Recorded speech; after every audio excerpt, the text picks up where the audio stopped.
Hello friends, welcome back to Miracle Life with Rekha Sri channel. இன்றைக்கி நம்ம சேனலில் என்ன வீடியோ பார்க்க போகிறோம் அப்படின்னா, ப்ரெக்னென்சி கேர் தான் பார்க்க போகிறோம். அதாவது ப்ரெக்னெண்ட்டாக இருக்கவங்களுக்கான டிப்ஸ் தான். ஃபஸ்ட்டு ட்ரைம்ஸ்டர், அதாவது முதல் 3 மாதத்தில் இருக்கக்கூடிய மார்னிங் சிக்னஸ் பற்றி பார்க்க போகிறோம்.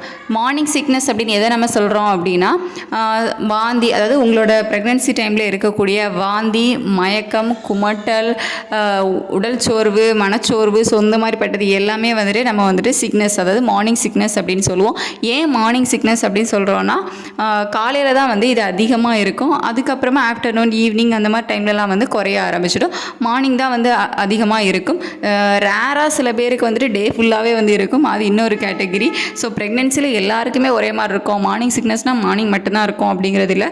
சில பேருக்கு வந்து டே ஃபுல்லாகவே இருக்கும், சில பேருக்கு நைட் இருக்கும். ஸோ இந்த மாதிரி வந்து டிஃப்ரெண்ட்டாகவும் இருக்கும். அது வந்து ரேராக தான். மோஸ்ட்லி வந்துட்டு இந்த மார்னிங் சிக்னஸ் வந்து மார்னிங் தான் வந்து இருக்கும்.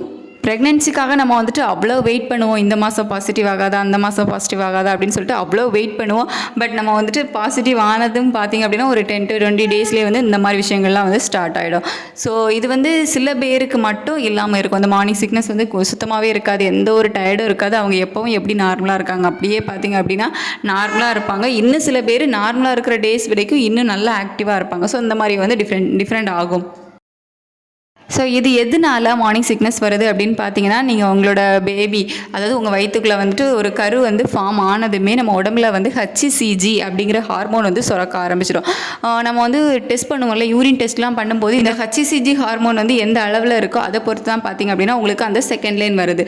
ஸோ நீங்கள் வந்து ரொம்ப ஏர்லியாக செக் பண்ணும்போது அந்த செகண்ட் லைன் வந்து ரொம்ப மைல்டாக வரும். ஸோ அதனால் அது எதனால அப்படின்னு பார்த்தீங்கன்னா, அந்த HCG அப்படிங்கிற ஹார்மோன் அளவு வந்து கம்மியாக இருக்கும். அதனால் ஸோ அது வந்து அதாவது ஒவ்வொரு நாள் ஆக இதனோட மடங்கு வந்து கூடிக்கிட்டே இருக்கும். ஸோ அந்த மாதிரி அந்த HCG ஹார்மோனோட அளவு வந்து கூடும்போது நமக்கு அந்த செகண்ட் லைன் வந்து இன்னுமே டார்க்காக வரும். ஸோ இதுதான் நம்ம வந்து யூரின் டெஸ்ட்டில் வந்து நம்ம ப்ரெக்னெண்ட்டாக இருக்கோமா இல்லையா அப்படிங்கிறத கண்டுபிடிக்கிறது. அது தெரியலை அப்படிங்கும்போது பிளட் டெஸ்ட் எடுத்து பார்ப்பாங்க. ஸோ பிளட்லேயும் வந்து அந்த HCG ஹார்மோன் வந்து இருக்கும். ஸோ அதை பார்த்து தான் உங்களோட ப்ரெக்னென்சியை வந்து ஹாஸ்பிட்டல்லையும் வந்து கன்ஃபார்ம் பண்ணுறது. ஸோ இந்த மாதிரி ஒரு புது ஹார்மோன் வந்து நம்ம உடம்புல உருவாகிறதுனால ஸோ அதை வந்து அக்செப்ட் பண்ணதுக்கு நம்ம உடம்பு வந்து கொஞ்சம் டைம் எடுத்துக்கும். ஸோ அதனால தான் பார்த்திங்க அப்படின்னா அந்த ஃபஸ்ட்டு ஒரு 3 months இல்லை, ஃபஸ்ட் மந்த் வந்து நமக்கு தெரியாது, செகண்ட் மந்த் தான் தெரியும். அந்த செகண்ட் மந்த், தேர்ட் மந்த் வந்து இந்த மாதிரியான சிக்னஸ் எல்லாம் வந்து இருக்கிறது. அதுக்கப்புறமா நம்ம உடம்பு வந்து கொஞ்சம் கொஞ்சமாக அதுக்கு செட் ஆக நாள்பட அது வந்து அந்த வாந்தி, குமட்டல் எல்லாமே வந்து கொஞ்சம் கொஞ்சமாக செட்டில் ஆகி ஒரு 4th month 5th month அந்த மாதிரி டைமில் இருந்து நம்மளும் கொஞ்சம் நார்மல் ஆகி. ஸோ இப்படி தான் பார்த்திங்க அப்படின்னா மார்னிங் சிக்னஸ் வருது. ப்ரெக்னென்சிக்காக எந்த அளவு வெயிட் பண்ணுறோமோ அந்த அளவுக்கு பார்த்திங்க அப்படின்னா இந்த 3 மாதம் உங்களுக்கு வாந்தி, குமட்டல் இருக்குதுல போதும் ஆகிடும். ஸோ அந்த அளவு வந்துட்டு சில பேரெல்லாம் வந்து படுத்தி எடுத்துரும் இந்த மார்னிங் சிக்னஸ்கள். அதுக்கப்புறம் உங்களுக்கு ஓகே, உங்களோட ப்ரெக்னென்சி நல்லாயிருக்கும், அதுக்கப்புறம் நல்லா பசிக்கும், அந்த மாதிரி வேலைகள் இருக்கும். ஸோ இருந்தாலும் இந்த ஃபஸ்ட்டு வந்து ஒரு 3 மாதத்துக்கு உங்களுக்கு இந்த மாதிரி இருக்கும்ல, மார்னிங் சிக்னஸ் இருக்குது அப்படின்றதுனால சாப்பிட முடியாது, தண்ணி குடிக்க முடியாது, இந்த மாதிரி சில இது இருக்கும். அதுக்காக நீங்கள் வந்து எப்போவுமே தண்ணியை மட்டும் குடிக்காமல் இருந்துடாதீங்க. டேப்லெட்ஸ் வர நமக்கு வந்து கொடுத்துருப்பாங்க, vitamin tablets, folic acid, iron tablets, calcium tablets, இந்த மாதிரி வந்துட்டு டேப்லெட்ஸ் வந்து நமக்கு ஹாஸ்பிட்டலில் கொடுத்துருப்பாங்க. ஃபஸ்ட்டு செக்கப் போகும்போதே உங்களுக்கு வந்து கொடுத்துடுவாங்க. உடம்பு வந்து ஹைட்ரேட்டாக இருக்கிறது ரொம்ப முக்கியம். ஸோ நீங்கள் வந்துட்டு நிறைய தண்ணி குடிக்கணும். பேபிக்கு வந்துட்டு தண்ணி ரொம்ப அவசியம். உடம்பு வந்து சூடாகாமல் பார்த்துக்கணும், உடம்பு வந்து ஹைட்ரேட்டாக வச்சுக்கணும். ஸோ அதுக்கு வந்துட்டு நீங்கள் நிறைய தண்ணி குடிக்கணும். வாமிட் வந்து வந்தாலும் பரவாயில்ல, அடிக்கடி வந்து தண்ணி குடிக்கணும். தண்ணி குடித்தா வாமிட் வருது அப்படிங்கும்போது அதுக்கு ஆல்டராக இந்த பழ ஜூஸ் அந்த மாதிரி வந்து எடுத்துக்கலாம். உங்களுக்கு வந்து என்ன குடிக்க பிடிக்குதோ ஸோ அந்த மாதிரி ஐட்டங்களை லிக்விடாக வந்து எடுத்துக்கலாம். இளநீர் வந்து எடுத்துக்கலாம். ஸோ இந்த மாதிரி உங்களுக்கு என்ன சாப்பிட விருப்பமாக இருக்குது அப்படிங்கிறத பார்த்து எடுத்துக்கோங்க. நம்ம ஒரு ஃபுட்டை வந்து லைக் பண்ணி எடுக்கிறோம் அப்படிங்கும்போது அது சாப்பிட்டீங்க அப்படின்னா உங்களுக்கு வந்து அந்தளவுக்கு வாந்தி வராது. ஸோ அந்த மாதிரி வந்து பார்த்து ஃபுட்டு வந்து உங்களுக்கு என்ன ஃபுட்டு பிடிக்குதோ அந்த மாதிரியான ஃபுட்டு வந்து எடுத்துக்கோங்க.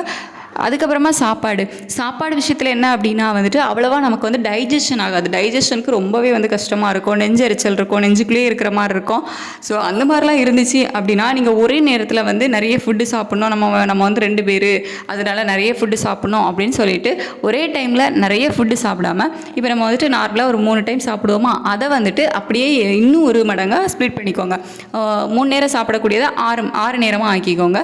ஸோ கொஞ்சம் கொஞ்சமாக பிரித்து ஒரு 2 மணி நேரத்துக்கு ஒருக்கா, 3 மணி நேரத்துக்கு ஒருக்கா அந்த மாதிரி வந்துட்டு பிரித்து சாப்பிடுங்க. ஸோ அப்படி சாப்பிடும்போது உங்களுக்கு டைஜஷனும் வந்து ஈஸியாக இருக்கும். ஸோ இந்த ஃபஸ்ட்டு உங்களுக்கு இந்த மார்னிங் சிக்னஸ் இருக்கக்கூடிய டைமில் உங்களுக்கு பிடிச்ச மாதிரியான ஃபுட்டு, ஹெல்த்தியான ஃபுட்டை வந்து எடுத்துக்கோங்க. அதுக்குன்னு சாப்பிடவே கூடாது அப்படின்னு சில ஃபுட்டு இருக்கும். ஸோ அதுங்களெல்லாம் வந்து அளவுக்கு அதிகமாக எடுத்துக்காமல் லிமிட்டாக எடுத்துக்கோங்க. உங்களுக்கு பிடிக்கிற ஃபுட்டை மட்டும் ஹெல்த்தியான ஃபுட்டை பார்த்து கவனமாக எடுத்துக்கோங்க. கவனமாக இருங்க. ஃபஸ்ட்டு 3 மந்த்ஸ் வந்துட்டு ரொம்ப ரொம்ப கவனமாக இருக்கணும். ஸோ அந்த மாதிரி வந்துட்டு கவனமாக கேர்ஃபுல்லாக வந்து இருங்க. ஒரு 4 மாதம் 5 மாதத்துக்கு பிறகு நீங்களே வேண்டாம் வேண்டாம் அப்படின்னு சொன்னாலும் உங்களுக்கு வந்து நல்லா பசி எடுக்கும், நல்லாவே வந்து சாப்பிட்லாம். உங்களோட ஹெல்த்தியான ப்ரெக்னன்சிக்கும் ஹெல்த்தியான பேபி வந்து சேஃபாக டெலிவரி ஆகிறதுக்கும் என்னோட வாழ்த்துக்கள். தேங்க்யூ.